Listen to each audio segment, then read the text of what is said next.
সম্মানিত ভিউয়ার্স, আসসালামু আলাইকুম।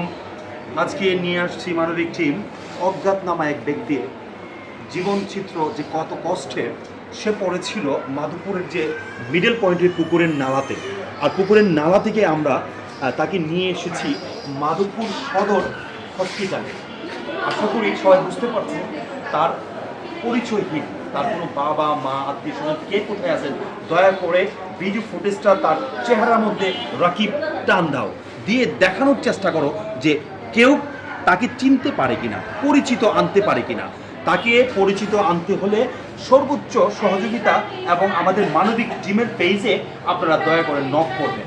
আজকে মানবিক টিমের পেজে নক করাতে আপনারা দুস্থ, অসহায়, হতদরিদ্র এবং ক্যান্সার পেশেন্ট সহ আরও বিভিন্ন রোগীদের আপনারা সচিত্র দৃশ্য দেখতে পাবেন। মানবিক টিম সর্বদাই মানুষের পাশে আছে, মানুষ মানুষের জন্য, মানবতার কল্যাণের জন্য, এবং দশে মিলে করি কাজ হারিজিতি নাহিলাজ। আজকের এই অজ্ঞাতনামা ব্যক্তির সাহায্যের চিত্রে সমস্ত ভাইদেরকে বলবো শেয়ার করে পরিচয়টা নিয়ে দেন। ধন্যবাদ। আজকে যারা দেখা এবং যোগাযোগ করার চেষ্টা করবেন, সর্বদাই আমরা আপনাদেরকে রিকোয়েস্ট করব মাধবপুর উপজেলা হসপিটালে আপনারা এসে অজ্ঞাতনামাকে দেখতে পাবেন। ধন্যবাদ।